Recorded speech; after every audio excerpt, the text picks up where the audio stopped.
Hello student, welcome to chemotonics, chemistry का tonic. Myself Vikas Porwal. बच्चों, आज हम लोगों को सॉलिड स्टेट का लेक्चर नंबर 4 देखना है और ये लेक्चर टोटल न्यूमेरिकल लेक्चर है for board, for NEET and for IIT mains student. तो आओ बेटा चालू करते हैं सॉलिड स्टेट लेक्चर नंबर 4। बेटा लेक्चर नंबर 1 में आपने क्रिस्टलाइन और एमॉर्फस सॉलिड हमसे पढ़ा। लेक्चर नंबर 2 में टाइप्स ऑफ क्रिस्टलाइन सॉलिड आपने हमसे पढ़ा। लेक्चर नंबर 3 में आपने हमसे पढ़ा कि क्रिस्टल सिस्टम 7 टाइप्स के होते हैं एंड ब्रेविस लैटिस 14 टाइप्स की होती हैं।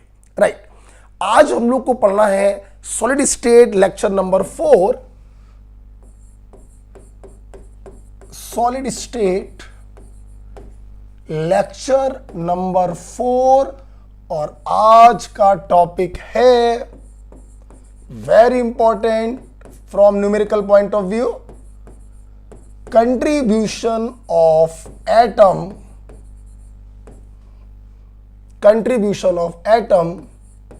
in at different lattice point.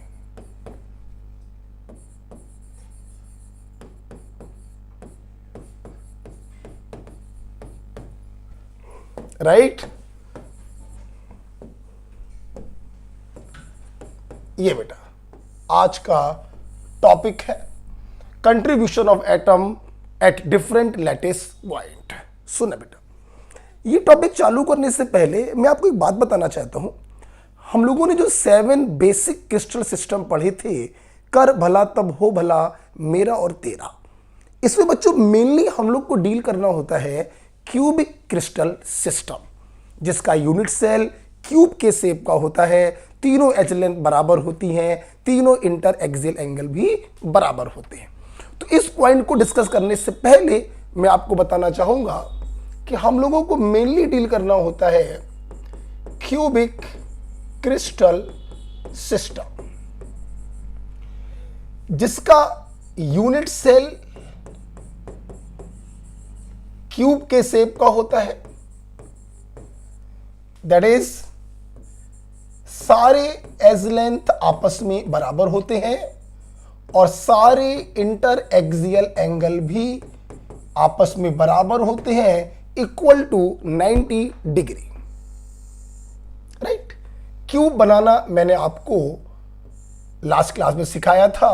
एक स्क्वायर बना दिया करिए और एक स्क्वायर और बनाएंगे, लेकिन बीच से नहीं बनाएंगे, थोड़ा ऊपर से बनाएंगे और सारे कॉर्नर्स को आप मिला दीजिए।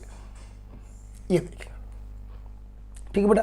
तो आइए सबसे पहले मैं आपको बताना चाहता हूं कि क्यूबिक यूनिट सेल में लैटिस पॉइंट कौन कौन से हैं। तो सबसे पहले हम लोग बेटा बात करेंगे कॉर्नर्स की। देखेंगे बेटा, ये जो कॉर्नर्स है आप देखिए बेटा, 1 2 3 4 5 6 7 8। यस, क्यूबिक क्रिस्टल सिस्टम का जो यूनिट सेल होता है उसमें कितने कॉर्नर्स होते हैं बच्चों? 8 कॉर्नर्स होते हैं। राइट, दूसरा लैटिस पॉइंट है फेस। फेस क्या होता है मैंने आपको बताया था, 4 एजेस मिलकर एक फेस बनाती हैं। जैसे देखिएगा, जरा मेरे पेन को देखिए, ये जो फेस आपको दिखाई पड़ रही है, top most face of the unit cell. दूसरी फेस आप ये देखिए, बॉटम फेस। तीसरी फेस आप ये देख रहे हैं, राइट साइड में फेस। चौथी फेस आप ये देख रहे हैं, लेफ्ट साइड की फेस। पांचवी फेस आप ये देख रहे हैं, इसे हम कह सकते हैं फ्रंट साइड की फेस। और 6th फेस आप ये देख रहे हैं, जिसे हम कह सकते हैं बैक साइड की फेस। मतलब आप जिस कमरे में बैठे हैं, तो आपके सामने वाली दीवार, आपके पीठ की तरफ वाली दीवार, आपके राइट साइड वाली दीवार, आपके लेफ्ट साइड वाली दीवार, आपके कमरे की छत और आपके कमरे का फर्श, ये 6 फेसें 1 यूनिट सेल में होती हैं बच्चों। तो how many faces? 6 faces. Corners कितने हैं? 8। राइट, तीसरा बच्चों जो लेटेस्ट पॉइंट हमारे सामने आता है वो होता है एज, दो कॉर्नर को मिलाने वाली सीधी रेखा। आप देख सकते हैं, मैं दिखाना चाहूंगा, एक, ये देखिए, दो, ये देखिए, तीन, ये देखिए, चार। सिमिलरली ये देखिए 5, ये देखिए 6, ये देखिए 7, ये देखिए 8, राइट। ये देखिए 9th, ये देखिए 10th, ये देखिए 11th, ये देखिए 12th। तो कितनी एजेस होती हैं बच्चों? 12, राइट। आइए इसको मैं एक स्ट्रक्चर बना के लाया हूं, लास्ट क्लास में भी आप लोगों ने देखा था, ये क्यूब बना के मैं आपके सामने लाया हूं। अगर मैं देखूं इसको तो आप देखिए 1 2 3 4 5 6 7 8 कॉर्नर्स हो चुके हैं। बात करेंगे फेस की, फ्रंट वाली फेस 4 ब्लू बॉल से, बैक वाली फेस 2 ब्लू 2 येलो बॉल से, लेफ्ट वाली फेस 2 ब्लू 2 येलो वाली से, राइट वाली फेस आप देख सकते हैं 2 ब्लू 2 येलो से, top most face 2 blue 2 yellow से, फर्स्ट वाली फेस। तो कितनी फेस हो गई है? 6 फेस है। Front face, back face, left face, right face, top most face और ये फ्लोर वाली फेस। 6 फेस हो चुकी है। बात करते हैं बच्चों एज की। आप देख सकते हैं 1 एस, 2 एस, तीसरी, चौथी। पीछे वाले में जाएंगे अगर आप तो 5वीं, 6वीं, 7वीं और इधर 8वीं। इन दोनों फेसों को जोड़िए 9th, 10th, 11th, 12th। तो कितनी एजेस होती हैं बच्चों? 12 एजेस होती हैं। एज हम लोग किसको कहते हैं? सीधी लाइन जो 2 कॉर्नर्स को मिलाने का काम करती है। अच्छा बेटा, इसके अलावा हमारे पास 2 चीजें बच्चों और होती हैं जिसे हम लोग कहते हैं डायगोनल। बच्चों डायगोनल का मतलब होता है तिरछी लाइन, तिरछी लाइन। अच्छा भाई, हमारे इस क्यूबिक क्रिस्टल सिस्टम के यूनिट सेल में 2 डायगोनल बेटा होते हैं। एक होता है जिसे हम कहते हैं फेस डायगोनल और दूसरा बेटा होता है जिसे हम लोग कहते हैं बॉडी डायगोनल। ध्यान रखिएगा, सीधी लाइन एच को रिप्रेजेंट करती है और तिरछी लाइन डायगोनल को रिप्रेजेंट करती है। अब क्वेश्चन ये है कि फेस डायगोनल और बॉडी डायगोनल क्या होता है? सुनिएगा बेटा, ऐसी तिरछी लाइन जो किसी फेस के सेंटर को चीरते हुए निकले उसे हम कहते हैं फेस डायगोनल। फॉर एग्जांपल, इस कॉर्नर को आप इस कॉर्नर से मिलाइए तो इस तिरछी लाइन ने फेस के सेंटर को चीरा, टच किया, तो this is a face diagonal. Similarly this is also a face diagonal. तो बच्चों एक फेस से 2 फेस डायगोनल बनते हैं तो 6 फेस से 12 फेस डायगोनल बनेंगे। Yes, okay. आप बताइए जरा, इस येलो बॉल को इस ब्लू बॉल से मिला रहा हूं, what is this? Face diagonal. इस येलो बॉल को इस ब्लू बॉल में मिला रहा हूं, what is this? Face diagonal. इस ब्लू बॉल को इस ब्लू बॉल से मिला रहा हूं, what is this? This is face diagonal. तो कोई भी तिरछी लाइन जिसने फेस के सेंटर को चीरा, फेस के सेंटर को क्रॉस किया, हम उसे कहते हैं फेस डायगोनल। एक फेस से 1 2 फेस डायगोनल बनते हैं तो 6 फेस से 12 फेस डायगोनल बनेंगे। पहला पॉइंट क्लियर। बात करेंगे सर ये बॉडी डायगोनल क्या होता है? कुछ नहीं, ऐसी तिरछी लाइन जो बॉडी सेंटर को चीरे, ये अंदर वाला सेंटर, बॉडी सेंटर को चीरे, उसे कहते हैं बॉडी डायगोनल। आप देखिएगा जरा बच्चों, ये जो ब्लू बॉल है और ये जो येलो बॉल है, इसको मिला रहा हूं मैं, लाइक दिस। ये देखिए, इस तिरछी लाइन ने बॉडी सेंटर को टच किया, सो दिस तिरछी line is called body diagonal. आप देख सकते हैं, दो कॉर्नर से एक बॉडी डायगोनल बनता है, तो 8 कॉर्नर से 4 बॉडी डायगोनल बनेंगे। यस, आइए मेरे स्टूडेंट ध्यान से देखेंगे, मैं आपको दिखा रहा हूं, देखिएगा।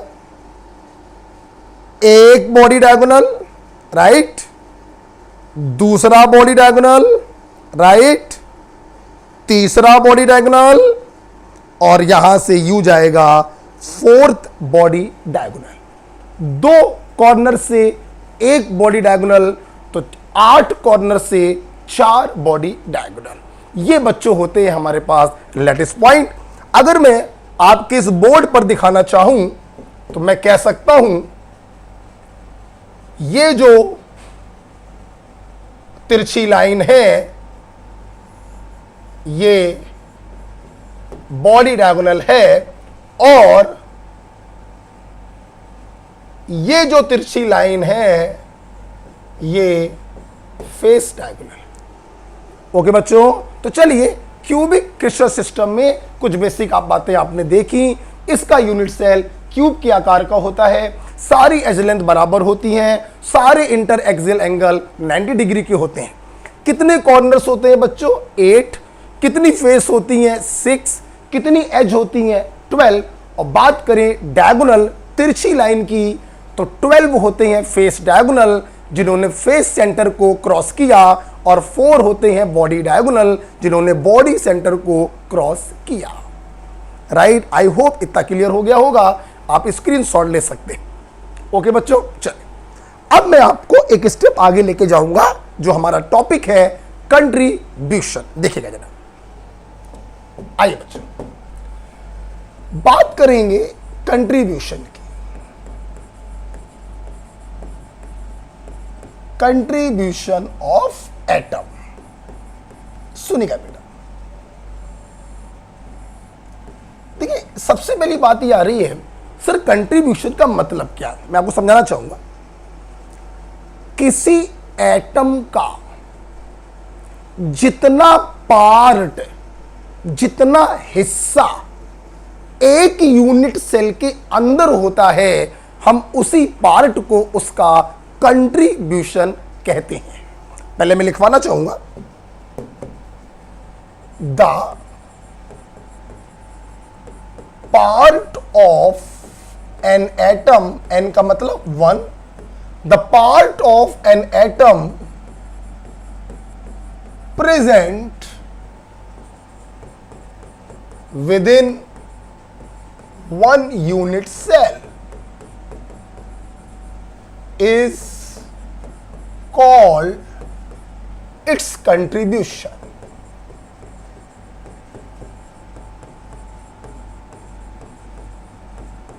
आप इसको हिंदी में भी लिख सकते हैं, किसी एक एटम का जितना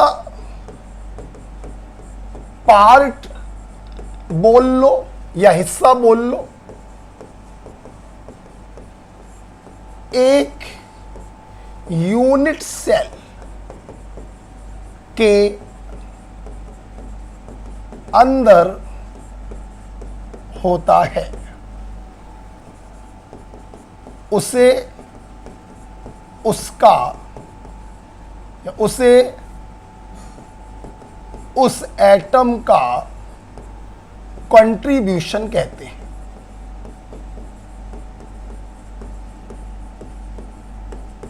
कंट्रीब्यूशन कहते हैं।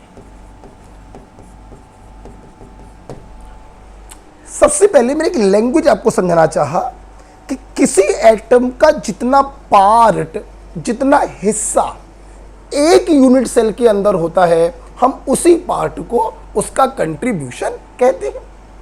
आइए इसको एग्जाम्पल से समझते हैं, एक आम भाषा में समझते हैं। पहले आराम से बिल्कुल पढ़ो, ठीक, सुनना, भूल जाओ इसको, ये क्या लैंग्वेज, हटाइए इसको। दे देखना बेटा, मान लो बेटा आपके पास 1 रुपए का एक नोट है। आल्दो 1 रुपए का नोट अब देखने को नहीं मिलता है, लेकिन पहले जमाने में आता था, अभी भी आता है।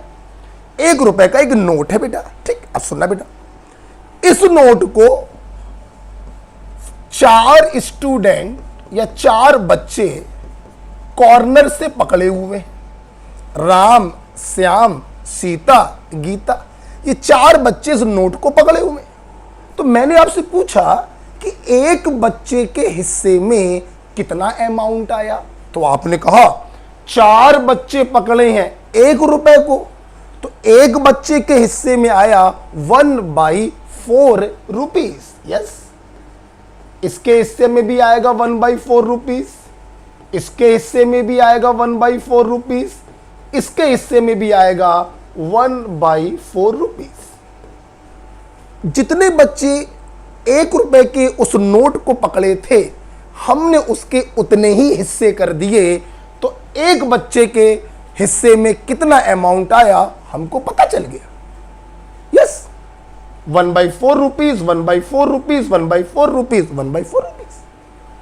जैसे मान लीजिए हमारे पास ये 1 रुपए का एक नोट था, इसको 4 बच्चे तो ये पकड़े हुए थे कॉर्नर से, और 4 बच्चों ने इसको साइड से भी पकड़ लिया, इन साइड से भी पकड़ लिया।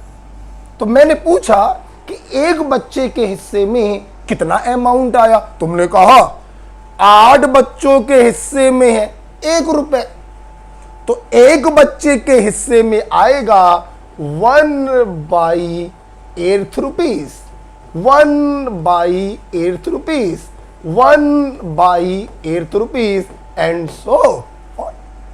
तो जितने बच्चे 1 रुपए के उस नोट को पकड़े हुए थे उतने से डिवाइड कर दिया, तो एक बच्चे के हिस्से में कितना अमाउंट आएगा आपको पता चल गया। राइट, मैं उम्मीद करता हूं आपको क्लियर हो रहा है। आप इस चीज को मैथमेटिक्स के यूनिटरी मेथड से भी समझ सकते हैं कि 8 स्टूडेंट के हिस्से में है 1 रुपीस, तो 1 स्टूडेंट के हिस्से में आएगा 1/8 रुपीस। ओके, आई होप आप इसको समझ रहे हैं। अब इस चीज को मैं यूनिट सेल पे कैसे लगाऊंगा, very simple. 1 rupees is equivalent to 1 atom, and ये जो स्टूडेंट है they are equivalent to unit cell. तो एक एटम को जितने यूनिट सेल घेरे होते हैं, कवर किए होते हैं, आप यूनिट सेल के उस नंबर से डिवाइड कर दीजिए तो कंट्रीब्यूशन की वैल्यू आ जाती है। एक यूनिट सेल के अंदर कितना पार्ट होगा उसकी वैल्यू आ जाती है। आप देखिए 4 यूनिट सेल से सराउंडेड है एक एटम, तो पर यूनिट सेल कंट्रीब्यूशन कितना आया 1/4।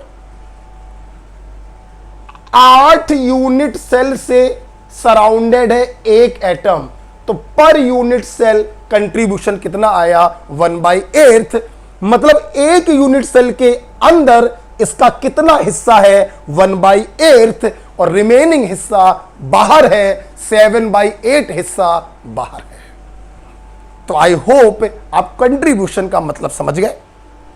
कैसे निकालेंगे इसको, एक एटम को जितने यूनिट सेल घेरे हुए हैं उससे डिवाइड कर देंगे तो पर यूनिट सेल कंट्रीब्यूशन आ जाएगा। राइट, आइए, ये मैंने एक नॉर्मल तरीके से आपको समझाया, अब हम इसको अपने यूनिट सेल से समझने का प्रयास करते हैं। राइट, देखिए, आइए बच्चों, ये देखिए हमारे पास ये एक आपको दिखाई पड़ रहा होगा यूनिट सेल है। मान लीजिए इस कॉर्नर वाले एटम का हमें कंट्रीब्यूशन देखना है, मतलब इस कॉर्नर वाले एटम का कितना पार्ट इस यूनिट सेल के अंदर है, हमें यह चेक करना है। ओके, हम क्या करेंगे, इस एटम को पूरी तरीके से कवर करने का प्रयास करेंगे।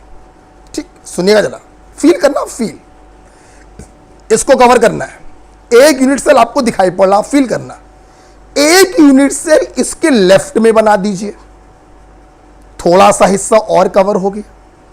इन दोनों यूनिट सेल के आगे 2 यूनिट सेल बना दीजिए। तो आप ध्यान दीजिए, 1 2 3 4, इन 4 यूनिट सेल से ये आधी बॉल कवर हो चुकी है। अगर पूरी बॉल को कवर करना है तो इन 4 यूनिट सेल के ऊपर 4 यूनिट सेल आप और रख दीजिए, तो कॉर्नर वाली बॉल 100% कवर हो जाएगी।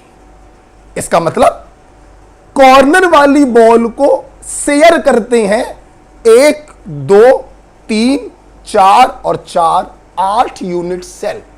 तो पर यूनिट सेल कंट्रीब्यूशन कितना हुआ? 1/8। That's it. एक बार और हो जाए। हाँ भाई, एक बार और हो जाए, जल्दीबाजी क्या है, हम बेसिक क्लियर करने के लिए आपके पास आए हुए हैं। आइए देखते हैं। मैंने बोला ये कॉर्नर वाली बॉल है, नो डाउट कंट्रीब्यूशन तो इसका भी 1/8 ही आएगा। आइए करके देखते हैं। एक यूनिट सेल ये बना, एक इसके राइट में बना दीजिए, थोड़ी सी बॉल कवर हो गई। इन दोनों के आगे 2 यूनिट सेल और बना दीजिए, तो आधी बॉल कवर हो गई। तो 1 2 3 4, 4 यूनिट सेल ने आधी बॉल को कवर किया, तो 4 ऊपर से रख दीजिए, तो 8 यूनिट सेल ने कंप्लीट बॉल को कवर कर दिया। तो कंट्रीब्यूशन आया 1/8। Is it clear? सारे समझते हैं, फिर लिखवा देंगे एक साथ। आइए बच्चों, ये हो गया कॉर्नर वाला, आपको समझ में आया। आइए अब हम लोग फीलिंग लाते हैं एज वाले की। चलिए, ये लो भैया, एज में एटम आ गया। चलो ये देखो, एज के सेंटर पे रखा। हमें पता करना था इसका कितना हिस्सा इस यूनिट सेल के अंदर है, मतलब इसका कंट्रीब्यूशन क्या है। आइए इसको कवर करने का प्रयास करते हैं। देखना बेटा, एक यूनिट सेल ये बना है, एक यूनिट सेल इसके आगे बना दीजिए, यहां पर आगे। तो 2 यूनिट सेल ने मिलकर आधी बॉल को कवर कर दिया। अगर इन 2 के ऊपर 2 यूनिट सेल और रख दिए जाएं, तो ये एज वाली बॉल पूरी कवर हो जाएगी। मतलब 1 2 और 2 4 यूनिट सेल इस बॉल को कवर कर रहे हैं। तो पर यूनिट सेल इसका कितना हिस्सा आएगा? 1/4। तो कितना हिस्सा बाहर रह गया? 3/4। इज इट क्लियर बेटा? तो कॉर्नर वाले contribution 1/8 because it is shared by 8 unit cell. Edge वाले का contribution 1/4 because it is shared by 4 unit cell. फिर से देखेंगे एक बार। एक यूनिट सेल बच्चों ये, एक इसके आगे बना दीजिए, आधी बॉल कवर हो गई। 2 इसके ऊपर रख दीजिए, पूरी बॉल कवर हो गई। ठीक, अच्छा बच्चों, मान लीजिए फेस सेंटर, ये बॉल रखी है फेस के सेंटर पर। उम्मीद करते हैं बताने की जरूरत नहीं। एक यूनिट सेल ये बना हुआ है, एक इसके आगे और बना दीजिए, तो ये बॉल कंप्लीट कवर हो जाएगी। तो इसका कंट्रीब्यूशन कितना हो गया? 1/2 because it is shared by 2 unit cell. Right बेटा। लास्ट बच्चों बचा बॉडी सेंटर। बॉडी सेंटर पे रखा हुआ एटम पूरी तरीके से एक यूनिट सेल के अंदर ही होता है, मतलब इसका कंट्रीब्यूशन 100% बोले तो 1। Right.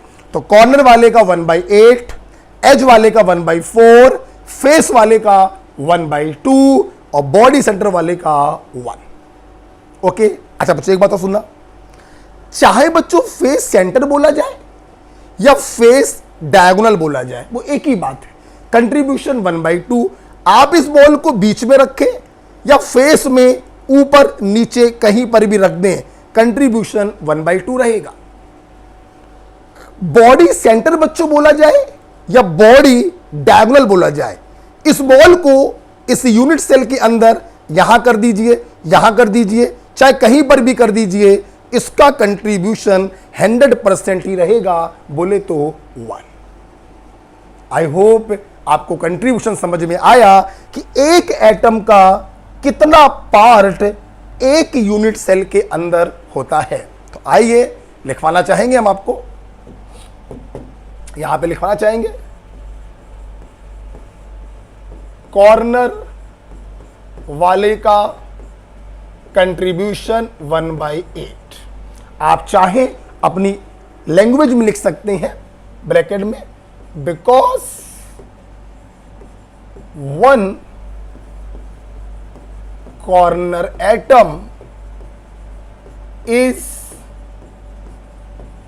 shared by 8 unit cell।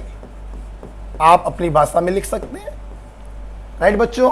चलिए भाई नेक्स्ट पॉइंट, एज वाले का कंट्रीब्यूशन 1/4। अपनी भाषा में लिख लीजिएगा, because 1 edge centre atom is shared by 4 unit cell, right. Next बच्चों, फेस सेंटर वाले का कंट्रीब्यूशन 1/2। ये लैंग्वेज अपने आप लिख लीजिएगा। और लास्ट बच्चों है बॉडी सेंटर वाले का, जगह नहीं है मैं ऊपर लिख दे रहा हूं, बॉडी सेंटर वाले का contribution 1, because 1 body centre atom is shared by only 1 unit cell. तो आई होप हमारे छात्रों को कंट्रीब्यूशन का मतलब समझ में आया। एक बार रिवाइज करना चाहूंगा, किसी एटम का जितना पार्ट एक यूनिट सेल के अंदर होता है, हम उसी को उसका कंट्रीब्यूशन कहते हैं। कॉर्नर वाला एटम 8 यूनिट सेल से घिरा होता है, तो पर यूनिट सेल उसका कंट्रीब्यूशन हुआ 1/8। एज वाले का 1/4। फेस सेंटर वाला 2 यूनिट सेल से घिरा है, कंट्रीब्यूशन 1/2। और बॉडी सेंटर वाले का कंट्रीब्यूशन 100%, राइट बच्चों। चलिए इसको आप लिख लीजिएगा, स्क्रीनशॉट ले लीजिएगा। अब मैं अगला स्टेप आपको दिखाना चाहूंगा, इसको हटाना चाहूंगा बच्चों। अगला बच्चों पॉइंट है, कंट्रीब्यूशन समझने के बाद रैंक ऑफ सॉलिड देखेंगे आराम से, बिल्कुल रैंक ऑफ सॉलिड। ये क्या होता है भाई, ये किस चिड़िया का नाम है, आओ जरा देखें। कुछ नहीं यार, रैंक ऑफ सॉलिड का मतलब है कि किसी यूनिट सेल के अंदर जितने इफेक्टिव नंबर ऑफ एटम होते हैं, that effective number of atom is called rank of solid. लिखवाने से पहले मैं आपको दिखाना चाहूंगा, जैसे आइए फिर से देख लें। ये आपके पास एक यूनिट सेल है जिसके सारे कॉर्नर्स पर बॉल्स रखी हैं, एटम्स रखे हैं, कंस्टिट्यूएंट पार्टिकल रखे हैं। अब दूर से देखने पे तो लग रहा है कि इस यूनिट सेल के पास 8 गेंदे हैं, 8 बॉल्स हैं, लेकिन क्या यह सच्चाई है? नहीं। इस गेंद का 1/8 हिस्सा ही तो इसके अंदर है, 7/8 हिस्सा तो बाहर है ना। तो इन 8 गेंदों का 1/8 हिस्सा ही तो इस यूनिट सेल के अंदर है। तो अगर देखा जाए इस यूनिट सेल के अंदर कितने एटम हैं, तो 8 कॉर्नर वाले एटम हैं, और प्रत्येक का कंट्रीब्यूशन क्या है, 1/8। तो इफेक्टिव नंबर ऑफ एटम कितने आ गए, 1। बच्चों इसी को हम लोग कहते हैं रैंक ऑफ सॉलिड। दूर से देखने में 8 एटम दिखाई पड़ रहे हैं, लेकिन वास्तव में इसके अंदर कितनी गेंदें हैं? 1। बाकी 7 गेंदें देखने में लग रही हैं इसके पास है, लेकिन वास्तव में वो इसके बाहर है। एक गेंद का 1/8 हिस्सा ही इसके अंदर है। तो अगर 8 गेंदों के 1/8 हिस्से को जोड़ दिया जाए तो आपका आंसर कितना आ जाएगा? 1। आप चाहे ऐसे कर दो या इसी चीज को आप ऐसे कर दो, 1/8 of first ball, 1/8 of second ball, 1/8 of third ball, 1/8 of fourth ball, 5th ball, 6th ball, 7th ball, 8th ball. आप जब सबको जोड़ेंगे तो आंसर 1A आएगा। ओके, तो चाहे बच्चों सबको ऐड करके लिखो या नंबर ऑफ गेंद मल्टीप्लाइड बाई लैटिस कंट्रीब्यूशन कर दो तो आंसर आ जाए। तो जैसे चाहो आप वैसे कर सकते हो। ओके, तो आइए मैं इसको लिखवा देता हूं। What is rank of solid? Effective number of atoms per unit cell.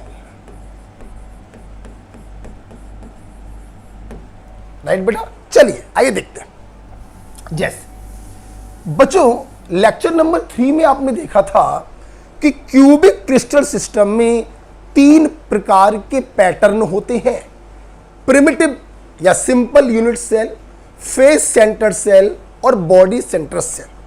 आइए इन तीनों प्रकार के यूनिट सेल के लिए रैंक ऑफ सॉलिड निकाला जाए। तो आइए देखते हैं। पहला है, शॉर्ट में बच्चों लिख दे रहे हैं SC। ठीक, बना के दिखाएंगे आपको, एक बार रिवीजन हो जाएगा इसी बहाने। एटम्स कहां पर है? एटम बच्चों सिर्फ कॉर्नर पर होंगे। 1 2 3 4 5 6 7 8। आइए इसके लिए इफेक्टिव नंबर ऑफ एटम निकालें। तो Z बराबर कितने कॉर्नर से बच्चों? 8। और कॉर्नर वाले का कंट्रीब्यूशन 1/8।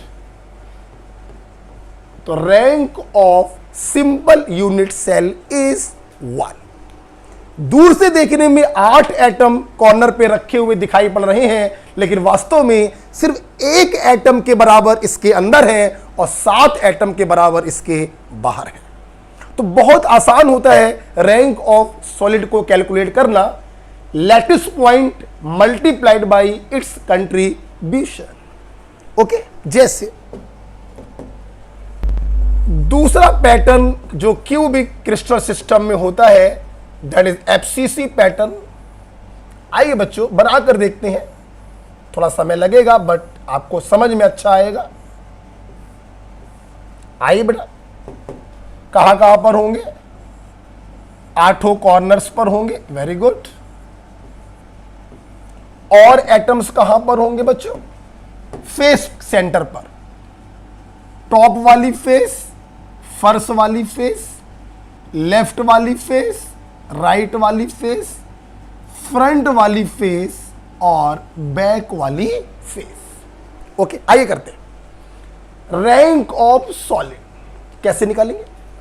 कितने कॉर्नर वाले एटम है? 8। कंट्रीब्यूशन 100% तो होता नहीं है, कॉर्नर वाले का कंट्रीब्यूशन 1/8। तो कॉर्नर वाले जो 8 एटम रखे हैं उसके इक्विवेलेंट सिर्फ 1 एटम भी इसके अंदर है, 7 बाहर होंगे। प्लस 6 एटम रखे हैं फेस सेंटर पर। फेस वाले का कंट्रीब्यूशन अभी अभी आपने देखा था 1/2 होता है। तो फेस वाले के कंट्रीब्यूशन से मल्टीप्लाई कर दीजिए, तो यहां से आएगा 1, यहां से आएगा 3। तो रैंक ऑफ सॉलिड इज 4। मतलब फेस सेंटर्ड यूनिट सेल में वैसे तो रखे हैं 14 एटम्स, 8 कॉर्नर पर, 6 फेस सेंटर पर, लेकिन 14 में से सिर्फ 4 ही इसके अंदर हैं, बाकी 10 एटम बाहर हैं। This is the meaning of rank of solid या effective number of atoms. Right बेटा, आइए एक और देख लेते हैं, लास्ट वाला, BCC, body centred unit cell. चलिए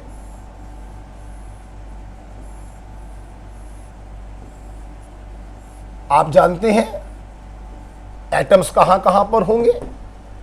प्रिमिटिव वाला हर पैटर्न में होता है, कॉर्नर पर तो होंगे ही होंगे, और एक एटम बच्चों यहां पर जो बड़ा सा मैं बना रहा हूं इसके बॉडी सेंटर पर होगा। राइट, आइए रैंक ऑफ सॉलिड निकालें। कितने कॉर्नर वाले एटम है? 8, कंट्रीब्यूशन 1/8 प्लस कितने बॉडी सेंटर पर है बच्चों? 1, और बॉडी सेंटर का कंट्रीब्यूशन होता है 100%, दैट इज 1। आप ऐड करेंगे तो rank of BCC unit cell होगा 2। ओके, 8 से 8 कट गया, 1 यहां से आ गया, 1 यहां से आ गया, 2। तो देखने में तो 8 एटम कॉर्नर पे रखे हैं, 1 एटम बॉडी सेंटर पे रखा है, तो टोटल एटम तो रखे 9, लेकिन 9 में से सिर्फ 2 एटम ही इफेक्टिवली इसके अंदर है, रिमेनिंग 7 एटम बच्चों इसके बाहर है। This is the meaning of rank of solid. Okay, तो हमारे छात्रों ने हमसे कंट्रीब्यूशन समझा, एक एटम का जितना हिस्सा किसी यूनिट सेल के अंदर होता है उसे कंट्रीब्यूशन कहते हैं। दूसरा पॉइंट आपने समझा rank of solid, total atom में से जो इफेक्टिव एटम यूनिट सेल के अंदर होते हैं that is called rank of solid. इसको निकालने का तरीका है lattice point multiplied by contribution, lattice point multiplied by contribution plus दूसरा लैटिस पॉइंट मल्टीप्लाइड बाय उसका कंट्रीब्यूशन। जितने लैटिस पॉइंट हो उसके कंट्रीब्यूशन से मल्टीप्लाई कर दिए, सबको जोड़ दीजिए, रैंक ऑफ सॉलिड आ जाएगा। आई होप आपको यह समझ में आ गया होगा। तो यहां से बच्चों एक फार्मूला बन जाता है जेड निकालने का, आप क्वांटिटी लिख लीजिएगा, मैं यहां लिख दे रहा हूं। तो जेड निकालने का एक फार्मूला बच्चों क्या बन गया? जितने लैटिस पॉइंट हो उसमें उसके कंट्रीब्यूशन से मल्टीप्लाई कर दो और सबको उठा के जोड़ दो तो जेड की वैल्यू आ जाती है। Okay, lattice point multiplied bye it's contribution, सबके साथ ऐसा करो और सबको जोड़ दो। ये समेशन का साइन होता है बच्चों, समेशन का मतलब ऐड कर देना। राइट, चलिए अगर बेटा आपको आज का कॉन्सेप्ट ये क्लियर हुआ है तो अब हम लोग करने जा रहे हैं कुछ न्यूमेरिकल क्वेश्चन। ठीक है, चला जाए बच्चों, आइए चलते हैं कुछ न्यूमेरिकल क्वेश्चन की तरफ चलते हैं। देखिए बेटा, जैसे पहला क्वेश्चन बच्चों में आपको 4 प्रकार के सवाल कराऊंगा। पहले प्रकार का क्वेश्चन क्या है सुनिए।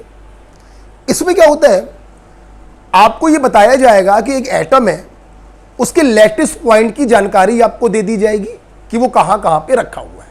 फिर आपसे पूछा जाएगा कि बताइए how many effective atoms are present with in this unit cell. बोले तो rank of solid. Very simple, lattice point में उसके कंट्रीब्यूशन से मल्टीप्लाई करेंगे, दूसरे लैटिस पॉइंट में उसके कंट्रीब्यूशन से मल्टीप्लाई करेंगे, तीसरे लैटिस पॉइंट में उसके कंट्रीब्यूशन से मल्टीप्लाई करेंगे और सबको आपस में ऐड कर देंगे, जोड़ देंगे तो इफेक्टिव नंबर ऑफ एटम आ जाएगा। राइट, आगे देखते हैं। पहला, in a solid atom P is present at all corner, all edge center and body center. Calculate number of atom. तो वेरी सिंपल है, जेड की वैल्यू निकालनी है। सारे कॉर्नर पर होता है, कितने कॉर्नर हो गए 8, कंट्रीब्यूशन 1/8 प्लस सारे एजेस पे रखा है, कितनी एजेस होती हैं 12, एच का कंट्रीब्यूशन 1/4 प्लस बॉडी सेंटर पे रखा है, बॉडी सेंटर हमेशा बच्चों 1 होता है, कंट्रीब्यूशन होता है 1। सबको ऐड कर दीजिए तो 1 + 3 4, 4 + 1 5। This is your answer. Okay, तो इस प्रकार के क्वेश्चन बहुत ही सिंपल होते हैं। लैटिस पॉइंट आपको बता दिए जाते हैं और रैंक ऑफ सॉलिड या इफेक्टिव नंबर ऑफ एटम आपसे पूछे जाते हैं। आई होप बच्चों आपको समझ में आ गया। मैंने क्या किया देखिए बच्चों, lattice point multiplied by contribution, दूसरा lattice point multiplied by contribution, तीसरा lattice point multiplied by contribution, और सबको क्या कर दिया, ऐड कर दिया। तो effective number of atom, rank of solid आ गया। ओके बेटा, चलिए चलते हैं दूसरे क्वेश्चन की तरफ। दूसरा क्वेश्चन एक दूसरे प्रकार का क्वेश्चन है। इसमें क्या होता है सुनना, एग्जामिनर आपसे कहेगा एक सॉलिड है जो 2 एटमों से मिलकर बना है। पहला एटम के लैटिस पॉइंट ये है, दूसरे एटम के लैटिस पॉइंट ये है। बताइए इस सॉलिड का फार्मूला क्या होगा। कुछ ना करना बच्चों, दोनों एटम के लिए जेड की वैल्यू निकाल लेना, दोनों एटम के लिए इफेक्टिव एटम का नंबर निकाल लेना। फॉर एग्जांपल मान लो कोई सॉलिड है जो 2 लोगों से मिलकर बना है, ए से और बी से।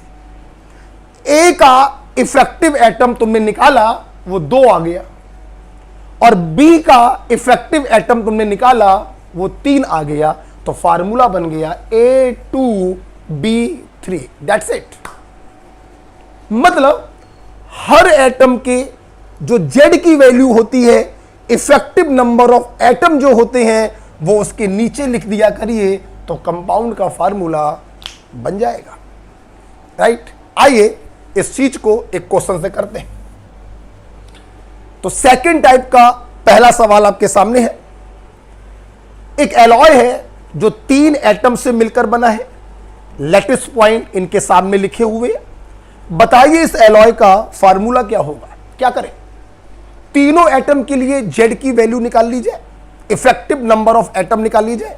कैसे निकालोगे, lattice point multiplied bye it's contribution, खत्म। चलो करो। कॉपर के लिए जेड निकालो, कॉर्नर्स पे रखा है, कितने कॉर्नर्स होते हैं 8, कॉर्नर का कंट्रीब्यूशन 1/8 प्लस फेस सेंटर पे रखा है, कितनी फेस होती है 6, फेस सेंटर का कंट्रीब्यूशन 1/2। जेड की वैल्यू बोलिए 1, 3, 4। तो कितने कॉपर पर यूनिट सेल रखे हुए हैं 4। सिल्वर के लिए जेड निकालेंगे, सारी एच के सेंटर पे रखा, 12 एच होती है, एच का कंट्रीब्यूशन 1/4। तो सिल्वर के लिए इफेक्टिव नंबर ऑफ एटम आ गए 3। गोल्ड बच्चों रखा है बॉडी सेंटर पर, एक बॉडी सेंटर कंट्रीब्यूशन 1 होता है, तो गोल्ड के लिए इफेक्टिव नंबर ऑफ एटम आ गए 1। तो फार्मूला क्या बन गया, 4 कॉपर है तो Cu के नीचे 4, 3 सिल्वर है, सिल्वर के नीचे 3, और 1 गोल्ड है, गोल्ड के नीचे 1। बच्चों 1 को लिखने की जरूरत नहीं होती, फार्मूला बन गया। दिल पे हाथ रख के बताइए बेटा, कठिन तो नहीं लग रहा है, क्या ये बहुत आसान लग रहा है। सारे एटम्स के लिए इफेक्टिव नंबर ऑफ एटम निकाल लीजिए। कैसे निकालते हैं, लैटिस पॉइंट मल्टीप्लाइड बाय उसका कंट्रीब्यूशन, दूसरा लैटिस पॉइंट मल्टीप्लाइड बाय उसका कंट्रीब्यूशन, सबको जोड़ दीजिए तो इफेक्टिव नंबर ऑफ एटम आ जाता है, और इफेक्टिव नंबर ऑफ एटम को उसका कोफिशिएंट बना दीजिए तो फार्मूला आ जाता है। आई होप आपको यह समझ में आ गया होगा।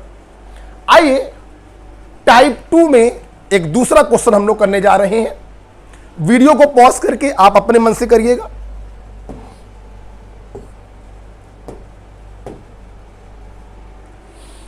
टाइप 2 में दूसरा क्वेश्चन है, वीडियो को पॉज करके आपको करना है, मैं करने जा रहा हूं।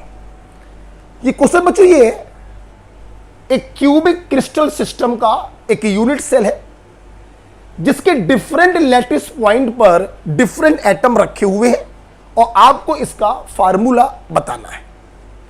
येलो वाली जो आपको पॉइंट दिखाई पड़ रहे हैं वो एटम ए को डिनोट कर रहा है, ब्लू वाले जो पॉइंट आपको दिखाई पड़ रहे हैं वो ऑक्सीजन एटम को डिनोट कर रहा है, और स्टार वाला पॉइंट जो दिखाई पड़ रहा है वो बी एटम को डिनोट कर रहा है। आपको फार्मूला बताना था। 2 कॉली का बच्चों क्वेश्चन है, आइए करते हैं। येलो पॉइंट कॉर्नर को डिनोट कर रहे हैं, मतलब ए वाला जो एटम है अगर इसके इफेक्टिव एटम निकालें तो 8 corner multiplied by it's contribution, तो पर यूनिट सेल ए के कितने एटम होंगे? 1, राइट। आइए बी निकालते हैं। बच्चों ये जो स्टार है अगर आप देख रहे होंगे तो ये स्टार इस क्यूब के बॉडी सेंटर पे बना है, मतलब बी का लैटिस पॉइंट है बॉडी सेंटर जो 1 होता है, कंट्रीब्यूशन बॉडी सेंटर का 1 होता है, तो बी के इफेक्टिव नंबर ऑफ एटम आ गए 1। जरा ओ को देखिए, आप समझ रहे होंगे ब्लू जो पॉइंट है वो फेस सेंटर को डिनोट कर रहे हैं, ऊपर वाली फेस, नीचे वाली फेस, लेफ्ट वाली फेस, राइट वाली फेस, फ्रंट वाली फेस का ये सेंटर है और बैक वाली फेस का ये वाला सेंटर है। तो ऑक्सीजन एटम का अगर इफेक्टिव नंबर ऑफ एटम निकालें, इसके लैटिस पॉइंट है फेस सेंटर जो 6 होते हैं, कंट्रीब्यूशन होता है फेस का 1/2, 3। तो बच्चों फार्मूला बन गया, A1 1 लिखने की जरूरत नहीं, B1 O3, this is your answer. Okay, तो टाइप 1 आपने देखा जो बहुत ही सिंपल होते हैं। एक एटम होता है, डिफरेंट लैटिस पॉइंट पे रखा होता है, इफेक्टिव एटमों की संख्या पूछते हैं। दूसरा क्वेश्चन आपने देखा 2 या 3 एटम होते हैं, डिफरेंट लैटिस पॉइंट पे रखे होते हैं, फार्मूला पूछते हैं। दोनों सवाल बहुत ही इजी होते हैं। अब जा रहे हैं बच्चों तीसरे क्वेश्चन की तरफ। तीसरा क्वेश्चन बच्चों है मिसिंग वाला क्वेश्चन। आपसे कहा जाएगा एटम ए है, इस जगह पे रखा है, एटम बी है, इस जगह पे रखा है। अब सवाल देना, सवाल क्या पूछ रहा है, अगर किसी एक एटम को हटा दें तो बताइए इसका रिजल्टेंट फार्मूला क्या होगा? कुछ नहीं बेटा, एग्जामिनर तुमको उल्लू बनाएगा, तुम उल्लू नहीं बनोगे। तुम्हें तो मालूम है फार्मूला निकालने के लिए हमें इफेक्टिव नंबर ऑफ एटम चाहिए होते हैं, जिसे हम लोग जेड कहते हैं बार बार। और इफेक्टिव एटम कैसे निकालते हैं? Lattice point multiplied bye it's contribution. तो अगर कोई एटम मिस हो गया है तो जाहिर सी बात है उसके जितने लैटिस पॉइंट बचे हुए हैं उनमें कंट्रीब्यूशन से मल्टीप्लाई कर दो, इफेक्टिव नंबर ऑफ एटम आ जाएगा। That's it. फॉर एग्जाम्पल आइए देखते हैं, सुनेगा। In a molecule atom P is present at all corner. Atom P है कॉर्नर पर और एटम Q है फेस सेंटर पे। लिख लेते हैं पहले, जल्दीबाजी नहीं। हाँ भाई P कहाँ हो? भैया हम कॉर्नर पे। अच्छा। हाँ भाई Q तुम कहाँ बैठी हो? भैया हम फेस सेंटर पे बैठे हैं। अच्छा भाई कोई बात नहीं, लिख लिया। वैसे कॉर्नर होते हैं 8, फेस सेंटर होती है 6। ओके आगे बढ़ते हैं। What will be it's resultant formula if one atom from corner is missed? Corner से एक एटम हटा दिया। कॉर्नर पे कौन था? P। तो एक P को कॉर्नर से हटा दिया तो अब जो ये P है वो कितने कॉर्नर पे बचा? 7। क्यू पर कोई फर्क नहीं पड़ा, ये अभी भी 6 फेस में जमा बैठा है मेरे भाई, सवाल में कोई दम नहीं। लैटिस पॉइंट है 7 corner multiplied by it's contribution, तो P का इफेक्टिव नंबर आ गया 7/8। Q के लैटिस पॉइंट है 6 faces multiplied by it's contribution, तो Q का इफेक्टिव नंबर आ गया 3। फार्मूला P के नीचे 7/8 और Q के नीचे 3। बच्चों अब मूल कॉन्सेप्ट में पढ़ेंगे कि एटम को कभी विभाजित डिवाइड नहीं किया जा सकता। इसे जब भी हम लोग बच्चे फार्मूले बनाते हैं ना, फ्रैक्शन में कभी नहीं बनाते। हमें इस 8 को यहां से हटाना पड़ेगा और इन नंबर को होल नंबर में बदलना पड़ेगा। तो क्या करें, अगर इस 8 का मल्टीप्लाई यहां भी कर दें, यहां भी कर दें, तो फार्मूले पे कोई फर्क तो नहीं पड़ा। 8 से 8 कैंसल हो गया, तो फार्मूला बन गया P7Q24। This is your answer. Okay, तो मिसिंग वाले क्वेश्चन में भी कोई दम नहीं होती है। जितने लैटिस पॉइंट शेष बचे, उन शेष बचे लैटिस पॉइंट में कंट्रीब्यूशन से मल्टीप्लाई करिए, इफेक्टिव नंबर ऑफ एटम उसका आ जाएगा, जो उसके नीचे लिख दीजिए, फार्मूला आ जाएगा। अगर कोई एटम फ्रैक्शन में आ रहा है, बटे में आ रहा है, तो होल नंबर में बदलने के लिए नीचे वाले नंबर का मल्टीप्लाई कर दिया करिए, तो आपका फार्मूला आ जाए। ओके बच्चों, चलिए टाइप 3 में एक सवाल और करते हैं। आइए टाइप 3 में एक सवाल और करते हैं। टाइप 3 का नेक्स्ट क्वेश्चन है, करें? वीडियो को पॉज करोगे, तुम लोग करोगे, अभी मैं करने जा रहा हूं। इन एबव क्वेश्चन, एबव क्वेश्चन का मतलब है जो इसके पहले मैंने क्वेश्चन कराया था, जिसमें P रखे थे कॉर्नर पर और Q रखा था फेस सेंटर पर। ठीक, in above question. Okay, what will be the resultant formula if 2 atoms from corner and 1 atom from face center are removed? 2 atom corner से हट गए, तो कितने P हट गए? 2। 8 कॉर्नर होते हैं, 2 कॉर्नर हट गए, तो कितने कॉर्नर पर P बचा? 6। लैटिस पॉइंट हो गए 6 कॉर्नर। एक एटम फेस से हटा दिया, फेस पे रखा था Q, 6 फेस होती हैं, एक फेस को हटा दिया, तो कितनी फेस पर बचा? 5। तो Q के लैटिस पॉइंट हो गए 5 फेस सेंटर। हमें निकालना है effective number of atom, lattice point multiplied by its contribution. तो पर यूनिट सेल कितने P होंगे? 3/4। Lattice point multiplied by its contribution, तो कितना Q होगा पर यूनिट सेल? 5/2। आइए फार्मूला बना देते हैं। P के नीचे 3/4, Q के नीचे 5/2। होल नंबर में बदलना है, तो बड़े वाले डिनोमिनेटर को दोनों तरफ मल्टीप्लाई कर दीजिए। 4 से 4 कट गया, 2 दूनी 4, तो P3Q10। This is the resultant formula. Okay बेटा, तो आई होप आपको टाइप 3 मिसिंग केस में दूसरा सवाल समझ में आया। आइए बच्चों, टाइप 3 में एक और सवाल करते हैं। आइए देखें, इन एबव क्वेश्चन, एबव क्वेश्चन का मतलब फिर से वही वाला सवाल चल रहा है जिसमें P रखा था कॉर्नर पर और Q रखा है फेस सेंटर पर। आइए भाई आगे बढ़ते हैं। What will be the resultant formula if all atoms along following axis are removed. बच्चों मैंने एक एक्सिस पास करी और उस एक्सिस ने जिस जिस एटम को टच किया आप उसको हटा दीजिए और अब बताइए रिजल्टेंट फार्मूला क्या होगा।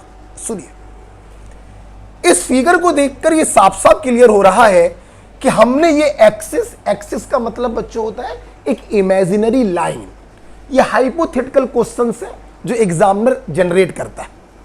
तो एग्जामिनर ने एक हाइपोथेटिकल लाइन पास करी है जिसको वो एक्सिस बोल रहे हैं।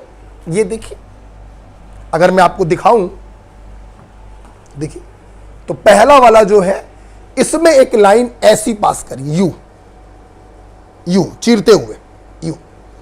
तो बच्चों ध्यान से अगर आप देखें, हमारा जो यूनिट सेल है उसमें पी एटम कॉर्नर्स पे रखे थे और क्यू वाला एटम फेस सेंटर पे रखा हुआ था। के लिए अब देखिए, आपने ऐसे एक लाइन पास करी तो इस लाइन ने ऊपर वाले फेस सेंटर को टच किया और नीचे वाले फेस सेंटर को टच किया। ना फ्रंट के फेस को टच किया, ना बैक के फेस को टच किया, ना लेफ्ट फेस को टच किया, ना राइट फेस को टच किया और ना ही किसी कॉर्नर को टच किया। मतलब ये जो फेस है बच्चों, ये सिर्फ दो फेस सेंटर वालों को टच कर रही है ये लाइन, और इनको आपको क्या कर देना है, हटा देना है। अब बताना है कि रिजल्टेंट फार्मूला क्या होगा। देखिए, कॉर्नर पर बच्चों कोई फर्क नहीं पड़ा, कॉर्नर 8 थे, कंट्रीब्यूशन 1/8, तो P का इफेक्टिव एटम आ गया 1। फेस सेंटर वैसे तो 6 होती हैं, 2 फेस सेंटर इस एक्सिस के अलोंग आ गए, उनको आपने कट कर दिया, तो कितनी फेस सेंटर बची, 4, कंट्रीब्यूशन 1/2, इफेक्टिव एटम आ गए 2, फार्मूला PQ2।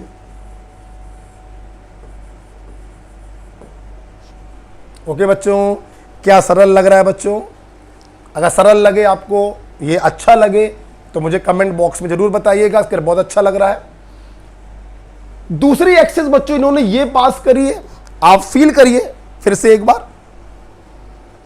अगर आपको दिखाएं तो इस येलो बॉल और ये जो ब्लू बॉल है टॉप फेस की जो ये है, हमने ऐसी लाइन पास करी, यू चीरते हुए ऐसे निकल गया यू, राइट। ये यहां से लाइन पास करी, इसको चीरते हुए ऐसे निकल गया। तो अगर देखें तो ये वाली जो एक्सिस है ये 2 कॉर्नर को टच कर रही है और एक फेस सेंटर को टच कर रही है। हाँ, इसने देखिए ये कॉर्नर और ये फेस सेंटर को टच किया, तो इनको क्या कर देना है, हटा देना है। ये हट गया, ये हट गया और ये हट गया। बताइए फार्मूला क्या होगा? तो जगह कम पड़ रही है, मैं इसको हटा दे रहा हूं।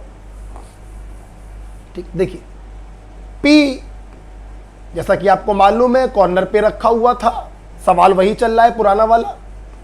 Q फेस सेंटर पे रखा हुआ था, 2 कॉर्नर वाले हट गए, कितने कॉर्नर वाले बचे, 6, कॉर्नर का कंट्रीब्यूशन 1/8, तो P का इफेक्टिव एटम आ गया 3/4। कितनी फेस होती हैं, 6, एक फेस वाला हट गया, तो कितनी फेस बची, 5, कंट्रीब्यूशन फेस का 1/2, तो Q का इफेक्टिव नंबर आ गया 5/2। आइए फार्मूला बना देते हैं। P के नीचे 3/4, Q के नीचे 5/2, होल नंबर में बदलेंगे तो 4 से मल्टीप्लाई कर दीजिए, 4 से 4 कट गया, 2 2 जा 4। फार्मूला क्या बना, P3Q2, यहां लिख दे रहा हूं P3Q10, this is the answer. ये देखिए, तो टाइप 3 के ऊपर मैंने आपको 3 क्वेश्चन कराए। मिसिंग वाले क्वेश्चन कुछ नहीं होता है, बचे हुए लैटिस पॉइंट में उसके कंट्रीब्यूशन से मल्टीप्लाई करिए, इफेक्टिव नंबर ऑफ एटम आ जाएगा, उसको उसके कोफिशिएंट में लिख दीजिए, फार्मूला आ जाएगा। ओके बच्चे, अब हम चलने जा रहे हैं अंतिम क्वेश्चन की तरफ, टाइप नंबर 4। मैं इसको हटाना चाहूंगा। आइए बच्चों, टाइप नंबर 4 की तरफ चलते हैं। आइए, ये क्या है सुनिए। टाइप नंबर 1 आपने देखा, एक एटम होता है, सिर्फ एक एटम होता है, डिफरेंट लैटिस पॉइंट पे रखा होता है, effective number of atom, rank of solid आपसे पूछा जाता है, lattice point multiplied by contribution, जोड़ते जाइए, जेड की वैल्यू आ जाएगी। दूसरे टाइप के सवाल आपने देखे, दो एटमों से कोई सॉलिड बनाया जाता है, फार्मूला पूछते हैं, दोनों एटम का जेड निकालिए, उनके नीचे लिख दीजिए, फार्मूला बन जाता है। तीसरा क्वेश्चन बच्चों आपसे पूछते हैं, किसी एटम को मिस कर देते हैं, फिर फार्मूला पूछते हैं, बचे हुए लैटिस पॉइंट में कंट्रीब्यूशन से मल्टीप्लाई करके दोनों एटमों का जेड निकाल दीजिए, जेड को नीचे लिख दीजिए, रिजल्टेंट फार्मूला आ जाए। अब चौथे प्रकार के क्वेश्चन क्या आते हैं, जरा ये भी देखिए। ये क्या करेंगे, किसी एक एटम को उसके लैटिस पॉइंट से हटाएंगे और उस जगह को खाली नहीं छोड़ेंगे, किसी तीसरे एटम्स को उस जगह पे रख देंगे। अब पूछेंगे बताइए रिजल्टेंट फार्मूला क्या होगा। बच्चों अभी भी वही करना है, तीनों एटम के जो लैटिस पॉइंट हैं उसके कंट्रीब्यूशन से मल्टीप्लाई कर दीजिए, तीनों का जेड आ जाएगा, उनके नीचे लिख दीजिए, फार्मूला आ जाएगा। राइट, आइए देखते हैं सवाल। In a molecule atom P is present at all corner, atom Q is present at body center। देखेंगे बच्चों, P रखा था सभी कॉर्नर्स पर, ओके भाई, और Q रखा था बॉडी सेंटर पर, ओके भाई, कोई प्रॉब्लम नहीं। अगर हमारा क्वेश्चन सिर्फ इतना ही होता तो P रखा था 8 कॉर्नर पर, मल्टीप्लाइड बाई 1/8, P का इफेक्टिव एटम आता 1, Q रखा था बॉडी सेंटर पर, लैटिस पॉइंट 1 होता है, मल्टीप्लाइड बाई कंट्रीब्यूशन 1, Q का इफेक्टिव नंबर आता 1, फार्मूला बन जाता PQ। राइट, परंतु यहां थोड़ा सा ट्विस्ट है, आइए देखते हैं। What will be the resultant formula if one atom from corner is replaced by new atom R। ओ हो, इन्होंने कॉर्नर से एक एटम हटाया और उसकी जगह एक नया एटम R रख दिया। बताइए फार्मूला क्या होगा, आइए देखते हैं। कॉर्नर पे रखे थे P, एक कॉर्नर को हटा दिया तो 7 कॉर्नर पर बचा P, और जो एक कॉर्नर जहां से P हटाया वो खाली नहीं है, उस पर इन्होंने रख दिया R। तो R का लैटिस पॉइंट भी कॉर्नर है, P का लैटिस पॉइंट भी कॉर्नर है, लेकिन यहां पे 7 कॉर्नर है, यहां पर एक कॉर्नर है, सवाल में कोई दम नहीं। इसका कंट्रीब्यूशन से मल्टीप्लाई किया, इसका नंबर आ गया। बॉडी सेंटर पे Q रखा है, कोई दिक्कत तो है नहीं, Q आ गया, कॉर्नर का कंट्रीब्यूशन 1/8 वो आ गया। तो बच्चों फार्मूला बताओ, P 7/8, Q 1, R 1/8। Whole number में बदलना है, डिनोमिनेटर जो सबसे बड़ा वाला हो उसको सभी में मल्टीप्लाई कर दीजिए। फार्मूला P7 Q8 R1, 1 लिखने की जरूरत नहीं होती है। This is your answer. तो टाइप 3, टाइप 2, टाइप 4, टाइप 1 सब एक ही चीज है बच्चों। सारे सवालों का समरी ये है, lattice point multiplied bye it's contribution, दूसरा लैटिस पॉइंट मल्टीप्लाइड बाय उसका कंट्रीब्यूशन, सबको जोड़ते जाइए, इफेक्टिव नंबर ऑफ एटम आ जाएगा, उसके नीचे लिख दीजिए, फार्मूला आ जाएगा। ओके, इस क्वेश्चन में 8 कॉर्नर पर P रखा हुआ था, मैंने एक कॉर्नर से P को हटाया तो P बचा 7 कॉर्नर पर, और उस एक कॉर्नर पर मैंने R को रख दिया। सबके लेटेस्ट पॉइंट आपने लिख लिए, कंट्रीब्यूशन से मल्टीप्लाई कर दिया, सबके इफेक्टिव एटम आ गए, उनके नीचे लिख दिया, फार्मूला आ गया। ओके बच्चों, तो आई होप आपने इस लेक्चर नंबर 4 को एंजॉय किया। अगर अच्छा लगे तो कमेंट बॉक्स में जरूर बताया करिए। तो बच्चों मिलते हैं फिर अगले किसी चैप्टर के साथ, तब तक खुश रहिए, पढ़ते रहिए, एंजॉय करिए और मेरे साथ बने रहिए। ओके बेटा, थैंक यू।